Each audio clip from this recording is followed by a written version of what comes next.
Hello everyone. So today I am explaining the lecture 2017 question paper of physics. ठीक है, आज की इस वीडियो में मैं फ़िज़िक्स के क्वेश्चन पेपर का सॉल्यूशन लेकर आई हूँ. Hope it will help you for upcoming lecture exam. So the first question is the relation between pressure P of the gas and its total translation kinetic energy E of the molecule per unit volume is. So answer is option number A, P equals to 2/3 E. ये आपको 11th की physics में kinetic theory of gases में मिल जाता है. ठीक है, this is a just a relation. Now the question number second. According to Maxwell, the value of mean free path is given by.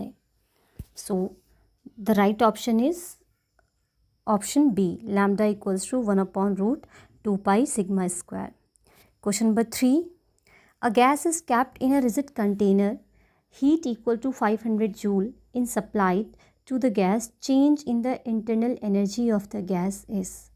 This is based on the thermodynamical. ठीक है, first law of thermodynamics you can use है and the right option is 3. Question number 3 का right option B. The sum of 3 vectors shown in figure is 0. What is magnitude of OC vector? तो right option is option number D. यहाँ पर हम लामीज़ theorem का use कर सकते हैं. ठीक है, तो लामीज़ थ्योरम का यूज़ करके हमें राइट ऑप्शन मिल रहा है 5/2 metre. Question number 5.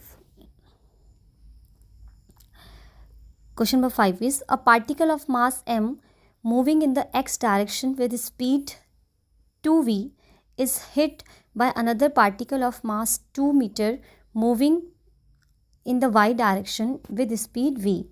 If the collision is perfectly inelastic, the percentage loss in the energy during the collision is close to. तो ये आपका कोलिजन पर बेस्ड क्वेश्चन है. यहाँ पे जो राइट ऑप्शन हो जाएगा ऑप्शन नंबर बी. अगर आप इसका डिटेल सॉल्यूशन चाहते हैं तो वीडियो में कमेंट करना. मैं इसमें क्वेश्चन के डिटेल एक्सप्लेनेशन डिटेल सॉल्यूशन के साथ इनको एक्सप्लेन कर दूँगी. ठीक है, अभी जस्ट मैं ऑप्शन बता रही हूँ. Question number 6. Planck constant has the dimension of equal to. तो इसमें जो प्लैंक कांस्टेंट की वैल्यू आएगी दैट इज़ प्लैंक कांस्टेंट की जो डायमेंशन आती है equal to angular momentum.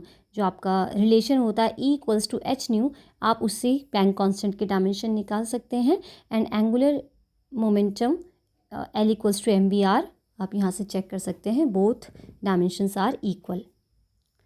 Question number 7. There are 2 blocks A and B of weight 20 Newton and 100 Newton respectively. These are being pressed against a wall by a force F as shown in the figure. If the coefficient of friction between the block is 0.1 and between block B and the wall is 0.15, the friction force applied by the wall on the block B is. The right option is option number D. आप इसमें free body diagram का use करके find out कर सकते हैं. Total weight हमारा हो जाएगा 120 न्यूटन का. ठीक है, तो आप इसको फ्री बॉडी डायग्राम से कर सकते हैं. मुझे अगर डिटेल एक्सप्लेनेशन आप चाहते हैं तो वीडियो में कमेंट करना. मैं इसकी डिटेल एक्सप्लेनेशन के साथ एक और वीडियो इसमें बना दूँगी. अच्छा, एक और चीज़, अभी जस्ट मैं 30 क्वेश्चन को एक्सप्लेन कर रही हूँ. नेक्स्ट के जो 30 क्वेश्चन होंगे तो वो मैं आपको आगे की वीडियो में एक्सप्लेन करूँगी. Question number 8. The position of the particle moving on a straight line path is given by x equals to 12 + 18t + 90 square metre. Its acceleration at t equals to 2 second is. तो just आपको क्या करना है, इसमें differentiation use करना है. ठीक है, जब हमें पोजीशन गिवन है, फर्स्ट आप वेलोसिटी फाइंड आउट कर सकते हैं v equals to dx/dt and then acceleration dv/dt। तो जब आप at t equals to 2 second पर पुट करेंगे तो you will get the answer option C 18 metre पर second square. Now the question number 9। Question number 9 is an object with a constant speed, constant speed से move कर रहा है object. So right option B is might be accelerated. Why it is might be accelerated? Because maybe the direction is changing, है ना। तो अगर direction change हो रही हो, body is moving with constant speed but direction is changing, तो वो accelerate हो सकती है। अभी डायरेक्शन का कुछ गिवन नहीं है, तो that's why might be accelerated. Okay, question number 10। A particle is thrown vertically upward with a velocity of 300 meter per second. It will reach a maximum height of 300 meter per second. It will reach a maximum height of, जी हमें 10 metre पर second square लेना है, तो just हमें equation of motion use करनी है, तो you will get the answer 4.5 kilometre. Question number option number A. Question number 11। A plane is flying toward east at a velocity of 500 km per hour at a height of 2000 meter. A man standing on the ground hears a sound coming vertically above him. Plane at this instant in its line of motion is at a distance of, हमें velocity of sound given है। अच्छा, एक plane आपका east direction में fly कर रहा है like this. एक पर्सन ग्राउंड में खड़ा है जिसको इसकी साउंड सुनाई देती है ना। तो पहले हम क्या करेंगे, v equals to speed equals to distance upon time से, बिकॉज साउंड, अच्छा वैसे तो हम एको अगर फिनोमेना लगाएं तो 2d/t होता है, बट अभी यहाँ से जस्ट साउंड आ रही है, उसको साउंड सुनाई दे रही है, तो हम सिंपल लगाएंगे velocity equals to distance upon time. तो डिस्टेंस है 2000, टाइम हम यहाँ से फाइंड आउट कर लेंगे। तो टाइम, जब आपका टाइम आ जाएगा तो उससे हम क्या फाइंड आउट कर सकते हैं, again distance upon time, velocity equals to distance upon time का फॉर्मूला लगा के हम डिस्टेंस फाइंड आउट कर सकते हैं इसकी, which is 11 option B. Right option is B, 925.9 metre. Now the question number 12। Which of the following statement is correct about the magnitude of a vector. तो question number 12, right option is D. Unit vector की बात कर रहे हैं, तो right option is D, its magnitude is always unity. Question number 13। If for any two non null vector the magnitude of the sum of these vector is equal to the magnitude of the difference of these vector, then the angle between these vector is option number C. How you can calculate it? तो ये because just easy solution है, तो मैं इसको ऐसे ही explain कर लेती हूँ। तो हमें गिवन है a plus mod of a vector plus b vector equals to mod of a vector minus b vector. Now हमें रिजल्टेंट पता होता है, किसी भी दो वेक्टर का रिजल्टेंट होता है root under A square plus B square plus 2ab cos theta. तो वहाँ पर जब हम इसको पुट करेंगे तो राइट ऑप्शन हमें मिलेगा option number C, which is 90 degree. Question number 14। A solid sphere ball rolls on a table, the ratio of it translation and rotational kinetic energy. तो translation energy which is half mv², जो kinetic energy होती है that is half mv², while the rotational energy equals to half I omega square. तो है ना, यहाँ पर I जो होता है that is moment of inertia. तो स्फेरिकल सॉलिड स्फेयर का जो मोमेंट ऑफ इनर्शिया होता है विच इज़ 2/5। तो राइट ऑप्शन हमारे पास हो जाएगा ऑप्शन नंबर बी। आप पुट करोगे ना तो option number B, 5/2। Magnitude of linear acceleration of a particle moving in a circle of radius 10 cm with uniform speed completing the circle in 4 seconds will be। तो linear acceleration यहाँ पर जो हमें means find out करना है which is centripetal acceleration की बात हो रही है। तो जो राइट ऑप्शन हो जाएगा 15 का option number B, 2.5 pi square centimetre per second square. हम इसको कैसे कर सकते हैं, फर्स्ट इसमें हमें रेडियस गिवन है, टाइम गिवन है, uniform speed completing the circle in 4 second. तो हमें जस्ट v²/r से हमें ये मिल जाएगा। अब आप इसको कैसे फाइंड आउट कर सकते हो? तो फर्स्ट v हम फाइंड आउट कर सकते हैं 2πr/t।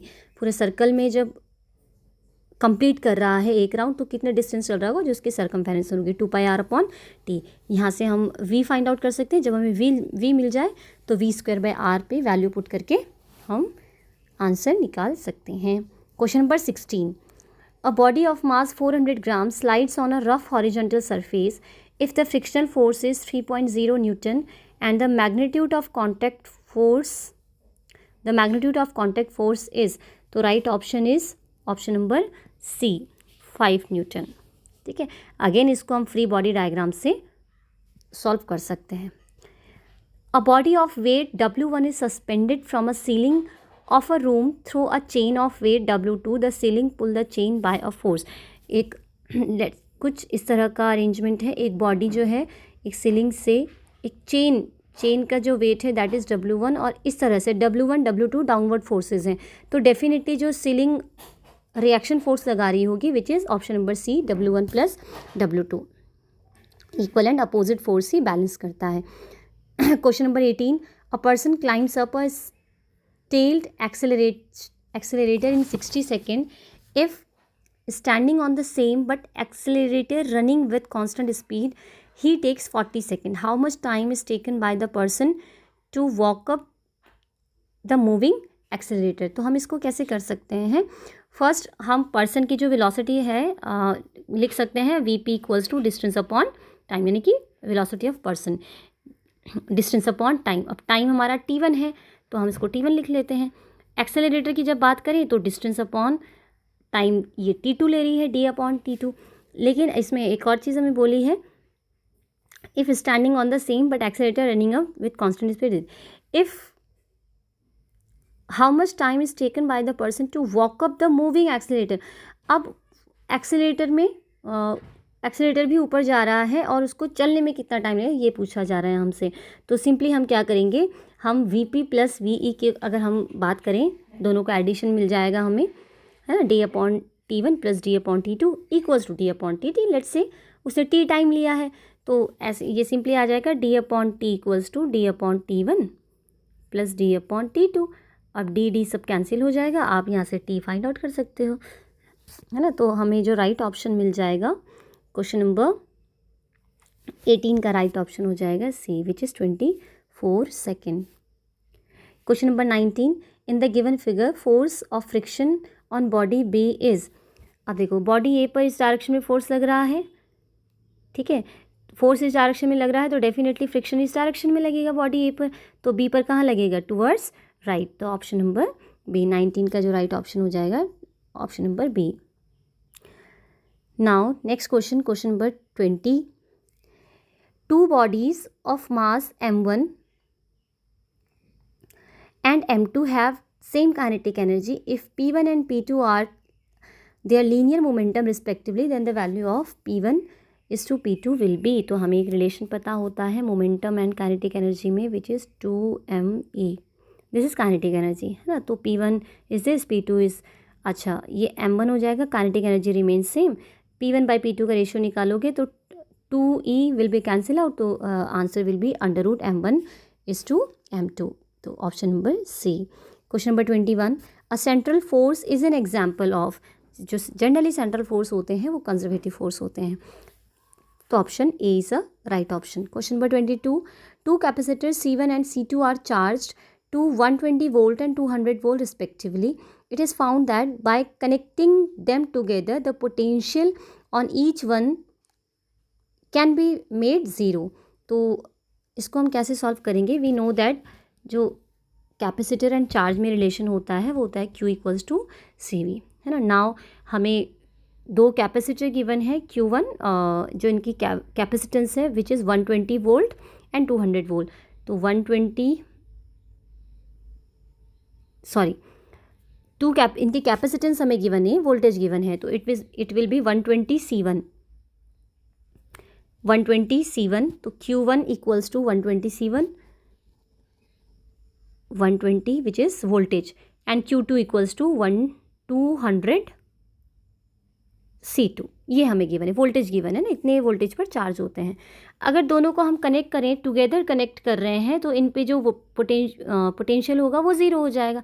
बस वैल्यू पुट करेंगे तो राइट ऑप्शन हमें मिल जाएगा ऑप्शन नंबर सी, सॉरी 22 की बात कर रहे हैं तो ऑप्शन नंबर सी, 3C1 + 5C2। बस कुछ नहीं करना, सॉल्व करेंगे इसको, कुछ कॉमन निकल रहा होगा तो कॉमन नहीं है, उसको जीरो के इक्वेट करेंगे तो हमें आंसर मिल जाएगा option number C which is 3C1 + 5C2 equals to 0। Question number 23, 3 capacitor each of 3 microfarad are provided, these can not be combined to provide resultant capacitance of. तो आपको पता ही होगा कि जो रिजल्टेंट कैपेसिटेंस के फॉर्मूले होते हैं, जब सीरीज़ में when capacitor are connected in series, तो हमें जो रिजल्टेंट मिलता है which is 1/c equals to 1/c1 + 1/c2।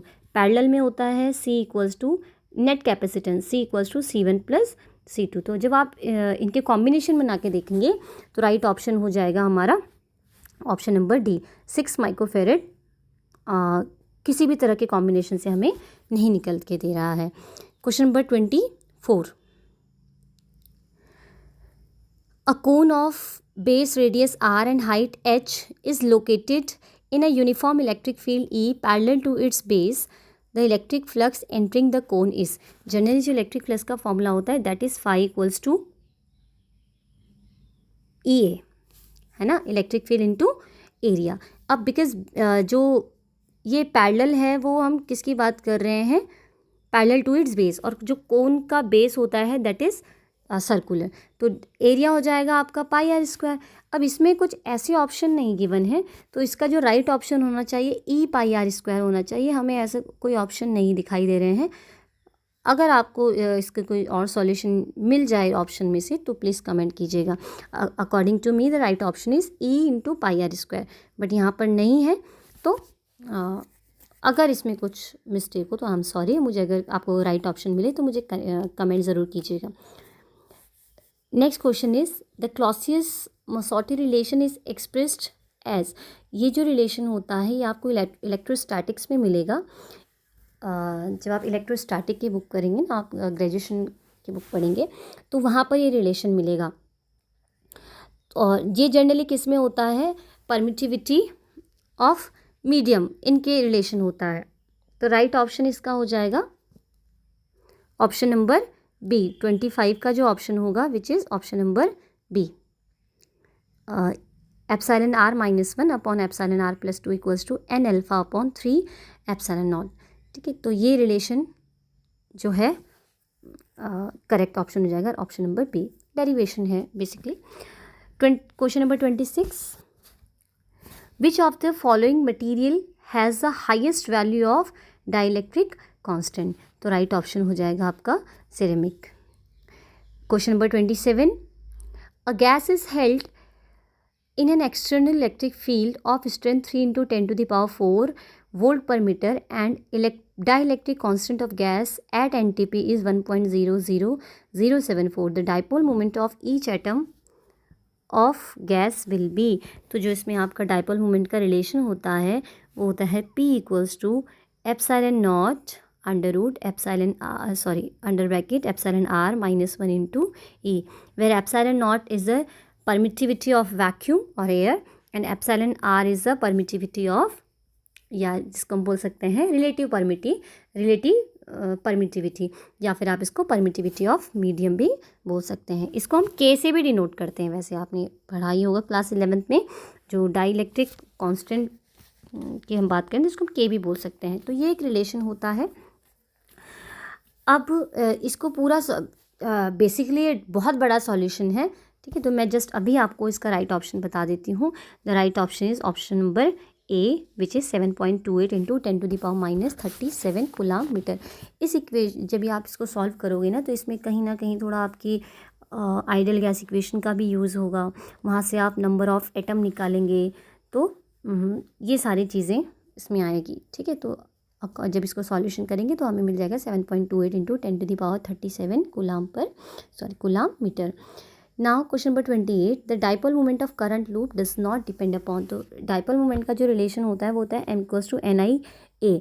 तो नंबर ऑफ लूप भी होता है, आई करंट भी होती है, नंबर ऑफ टर्न भी है, करंट भी है, एरिया भी है। तो शेप ऑफ द लूप पे ये डिपेंड नहीं करता, किस शेप में आप उसको सर्कुलर बना रहे हो, रेक्टेंगुलर बना रहे हो, किस शेप में आप उसको टर्न कर रहे हो, इट डजेंट मैटर। तो शेप ऑफ द लूप यानी कि option number D is the correct option. Question number 29, a conductor has a positive charge of 19.2 into 10 to the power minus 19 coulomb. How many electrons are in the short on the conductor? तो simply ये आपका quantization of electron पर based है, Q equals to NE। तो right option हो जाएगा option number B. Question number 30, 2 point charge plus 9E and plus E are kept at a distance r from each other, where we should keep a third point charge Q from plus 9E charge on the line joining the above two charge so that it may be in equilibrium। तो इसको हम कैसे solve करेंगे? Simply we know that the coulomb force, हमें coulomb force पता होता है।